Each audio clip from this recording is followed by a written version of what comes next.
أعوذ بالله من الشيطان الرجيم. بسم الله الرحمن الرحيم. رب اشرح لي صدري ويسر لي أمري واحلل عقدة من لساني يفقه قولي. ربي يسر ولا تعسر وتمم بالخير. اللهم لا سهل إلا ما جعلته سهلا وأنت تجعل الحزن إذا شئت سهلا. اللهم انفعنا بما علمتنا وعلمنا ما ينفعنا وزدنا علما. آمین یا رب العالمین۔ آج ہم انشاءاللہ اللہ کی خاص فضل و کرم سے، اس کی خاص رحمت اور توفیق سے سورۃ الکافرون کو سمجھنے کی کوشش کریں گے۔ سب سے پہلے ہم اسی کی حمد اور اسی کا شکر اور اسی کی تعریف کرتے ہیں جس نے ہمیں یہ وقت اور یہ مہلت عطا فرمائی، جس نے ہمیں یہ وسائل، یہ سہولیات، یہ ٹیکنالوجی اور بے شمار انعام و اکرام اور فضل و کرم ہمارے اوپر کیا، اور خاص کر جس نے ہمارے دلوں میں یہ ڈالا کہ ہم اس بابرکت کلام کو سمجھنے کی کوشش کریں۔ اللہ تعالیٰ سے دعا ہے کہ اس کوشش میں ہمیں استقامت نصیب فرمائے، اس کی صحیح سمجھ اللہ تعالیٰ ہمیں عطا فرمائے، اس کے ذریعے سے اللہ ہمیں اپنی اور اپنے ساتھیوں کی اصلاح کرنے کی توفیق عطا فرمائے، اور دنیا کے ساتھ ساتھ اللہ ہمیں آخرت کی کامیابی اور بھلائی اور اپنا خاص فضل و کرم ہمارے شامل حال رکھے۔ آمین یا رب العالمین۔ آگے بڑھنے سے پہلے ہم اپنا پچھلا سبق، اس کا ترجمہ ایک دفعہ دیکھتے ہیں، جو کہ سورہ کوثر، جس کو کل ہم نے سمجھنے کی کوشش کی، جس میں اللہ تعالیٰ نے فرمایا یقیناً ہم نے آپ کو حوض کوثر اور بہت کچھ دیا، یقیناً ہم نے آپ کو خیر کثیر عطا کی، بس تو آپ اپنے رب کے لیے نماز پڑھیں اور قربانی کریں، یقیناً آپ کا دشمن ہی لاوارث اور بے نام و نشان ہوگا۔ کہ کل جیسا کہ ہم نے تذکرہ کیا اور ایک ویژولائز کرنے کی کوشش کی کہ اس قرآن مجید کی مختصر ترین سورہ جو ہے، اور اس کے بھی بس تین الفاظ پر مشتمل صرف 3 آیات، وہ اپنے اندر ایک اس قدر گہرا ایک تاریخ اور ہسٹری اور کامیابی نبی کریم صلی اللہ علیہ وسلم کی اور ان کے ساتھیوں کی، اور ناکامی اور نامرادی ان کے دشمنوں کی، اسلام کے دشمنوں کی، اور پھر اس کامیابی اور ناکامی کے درمیان اور اس کامیابی کے درمیان جو اللہ تعالیٰ نے عطا کی مسلمانوں کو یا نبی کریم صلی اللہ علیہ وسلم کو اور ان کے ساتھیوں کو، تو ان کے بیچوں بیچ اللہ تعالیٰ نے یہاں پر دوسری آیت میں، درمیان کی آیت میں کہا کہ اب آپ کو چاہیے کہ صرف آپ اسی کی عبادت کریں، اسی کے رب کو پکاریں، اسی کے لیے نماز اور عبادات جو ہے جس نے یہ سارا کچھ عطا کیا، اور اسی کے لیے قربانی بھی کریں اور اسی کے راستے میں خرچ بھی کریں۔ تو یہ ایک بہت وسیع معنی رکھنے والی ایک مختصر ترین سورہ جو اس قرآن مجید کی ہم نے کل سمجھنے کی کوشش کی، اس کے حالات و واقعات جو ہیں وہ خاص کر اہمیت رکھتے ہیں کہ کس وقت اور یا کس دوران یہ سورہ مبارکہ نازل ہوئی، اس وقت کے حالات کیا تھے، اس وقت لوگوں کا رویہ کیا تھا، اس وقت مسلمانوں کے پاس وسائل کیا تھے، ان کے پاس اس وقت مسلمانوں کے دشمنوں کے پاس اس وقت کیا ان کی پوزیشن تھی، کس قدر وہ مضبوط تھے، کیسے وہ حالات میں تھے۔ اللہ تعالیٰ نے ایسے حالات میں پھر ایک خوشخبری دی جو کہ من و عن اسی طرح سے پوری ہوئی دونوں کیسز میں، اسلام کی یا نبی کریم صلی اللہ علیہ وسلم کی اور ان کے ساتھیوں کی کامیابی کی شکل میں بھی، اور اس کے دشمن کی ناکامی اور نامرادی اور جڑ کٹا ابتر ہو جانے کی صورت میں بھی۔ دونوں صورتوں کی ہم نے جو جو اس کی جو حقیقت ہے یا اس کی سچائی جو ہے وہ آج ہمارے اوپر آشکار ہے، آج ہمارے سامنے بالکل سچ ثابت ہو چکی ہے۔ آج کا ہمارا سبق، بہرحال آگے ہم بڑھیں تو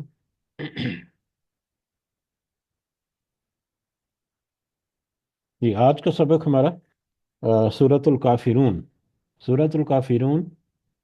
ایک مکی سورہ ہے۔ یہ قرآن مجید مصحف جو ہے اس میں صورتوں کی ترتیب کے اعتبار سے یہ 109 نمبر پر یہ سورہ مبارکہ آتی ہے، جبکہ ترتیب نزولی کے اعتبار سے یہ 18 نمبر کی یہ سورہ مبارکہ بنتی ہے۔ اس میں فقط 6 آیات ہیں، مختصر سی، اور ایک رکوع ہے۔ ایک رکوع اور 6 آیات پر مشتمل مکی سورہ، سورۃ الکافرون۔ کافرون اسی سورہ مبارکہ کی پہلی ہی آیت میں یہ لفظ آیا ہے، جس کی مناسبت سے اس کا نام جو ہے وہ مختص کیا گیا۔ کافرون جو ہے وہ کافر سے، کافر کی جمع ہے کافرون، اور کافر جو ہے وہ کفر سے ہے، اور کفر کا مطلب ہوتا ہے انکار کرنے والا۔ انکار، کفر کا مطلب ہے انکار، اور کافر کا مطلب ہے انکار کرنے والا۔ اور اس کے بارے میں کافی دفعہ ہم نے ہلکے پھلکے انداز میں تذکرہ مطلب کیا ہے، اس لیکن مختلف انداز سے ہم نے، لہذا اس کے لیے بہت زیادہ تفصیل ہم نہیں جائیں گے۔ ہمارا جانا پہچانا لفظ ہے، لیکن اس کی پہچان کے لیے ہم اس کے ایک دو پوائنٹ جو ہیں اپنے ذہنوں میں یاد تازہ کرنے کے لیے، ایک یاد دہانی کے لیے ہم اس کو ضرور کور کریں گے۔ بہرحال پہلی جب آیت میں ہم پہنچیں گے تو اس وقت کافرون کا جیسا کہ تذکرہ ہوا، کافر کے جمع، اور کافر کفر کا کافر کفر ہے جس کا مطلب انکار کرنے والا ہے، یعنی ہر وہ شخص جو اللہ کی دشمن، اللہ کی وحدانیت، اس کی وحی اور آخری رسول صلی اللہ علیہ وسلم پر ایمان نہ رکھتا ہو۔ یہ اصطلاحی معنوں میں کافر کا مطلب یہ ہے کہ ہر وہ شخص جو اللہ کی وحدانیت، اس کی وحی، آخری رسول اور دیگر جو بنیادی عقائد کے معاملات ہیں اس میں وہ ایمان نہ رکھتا ہو، تو وہ در حقیقت اللہ کا اور اس کے رسول کا اور اس کی کتاب کا اور اس کی وحی کا انکار کرنے والا ہے۔ تو اس انکار کرنے کی وجہ سے، اس منکر ہونے کی وجہ سے اس کا ایک ٹرم جو ہے اس کے لیے یوز کی جاتی ہے، وہ کافر ہے، اور کافر کی جمع کافرون ہے۔ اس سورہ مبارکہ کا مرکزی موضوع یا اس کے متعلق جو تھوڑے سی مختصر تمہید جو ہے وہ تذکرہ کریں گے۔ یہ سورہ مبارکہ جو ہے یہ شرک اور کفر سے برات اس سورہ مبارکہ کا ایک مرکزی مضمون ہے، کہ ہر ایک جو اپنے آپ کو ایمان والا کہتا ہے، جو اپنے آپ کو مومن کہتا ہے، اس کے اوپر لازم ہے، اس کو چاہیے کہ وہ شرک اور کفر سے برات کا اظہار کرے، اس سے اپنی لا تعلقی کا اظہار کرے۔ اور یہ برات اور لا تعلقی جو ہے یہ دو ٹوک الفاظ میں ہونا چاہیے، اس میں کسی قسم کی بیچ کے راستے کی کوئی گنجائش نہیں ہے، کسی قسم کی کوئی کمپرومائز کی کرنے کی کسی بھی میٹر میں۔ توحید اور اس کے ایمان کے جو بنیادی جو ضروریات ہیں، ایمان کی جو بنیادی خصوصیات ہیں، اس میں کسی بھی طرح کی کوئی بھی معمولی سی بھی اس میں ڈنڈی جس نے مار دی، وہ اس برات جو ہے اس نے یعنی کہ نہیں کی، اور وہ پھر اس کا انجام جو ہے وہ بڑا گھمگیر جو ہو سکتا ہے۔ تو یہ سورہ مبارکہ اپنے واضح اور دو ٹوک موقف کے اعتبار سے بھی بڑی مشہور اور بڑی جانی پہچانی جاتی ہے۔ اس کا تاریخی پس منظر اگر ہم دیکھیں تو کل جو ہم نے تذکرہ کیا تھا سورۃ الکوثر کے ضمن میں، حالات و واقعات ہم نے تھوڑا ویژولائز کرنے کی کوشش کی تھی کہ کس قدر وہاں پر ظلم و ستم، ناانصافی کا بازار گرم ہے، کیسے وہاں پر ان کی عبادات جو ہیں وہ کس طرح سے ہو رہی ہیں، کس طرح سے وہ رسم و رواج ہیں ان کے، کس طرح سے وہ قربانیاں جو ہیں ان کی وہ ہو رہی ہیں، کس طرح سے وہ نمازیں ان کی، یا کعبہ کا طواف جو ہے وہ کس طرح سے انداز سے کیا جا رہا ہے، اور دیگر معاشرتی بہت سارے معاملات ہیں۔ اور پھر جس کی لاٹھی اس کی بھینس، کے جس کے پاس جتنی طاقت ہے اس کے مطابق وہ اندھا دھن کرتا چلا جا رہا ہے، کسی میں ہمت اور توفیق نہیں کہ کسی کو روک ٹوک سکے۔ وہ پورا ایک ایک پورا ایک مطلب مکہ، نہ صرف مکہ بلکہ ارد گرد جتنے بھی علاقے ہیں، جتنا پورا حجاز اور عرب کا علاقہ ہے، یا صرف اتنا ہی نہیں، پوری دنیا میں اس وقت تقریباً اسی طرح سے ملتے جلتے حالات ہیں، روحانی اعتبار سے بھی اور معاشی اور معاشرتی اعتبار سے بھی۔ ان کے بیچوں بیچ نبی کریم صلی اللہ علیہ وسلم کی ایک دعوت جو ہے، جیسے ہی انہوں نے توحید کی دعوت دی اور اصلاح کرنے کی طرف بلایا، تو ان کی مخالفت جو ہے وہ شروع ہوگی، اور مخالفت بھی کس قدر شدت کے ساتھ، اس کا بھی ہم نے کل ہلکا سا تذکرہ کیا کہ نبی کریم صلی اللہ علیہ وسلم کو کس کس طرح کی انہوں نے ذہنی اور مطلب ذہنی اور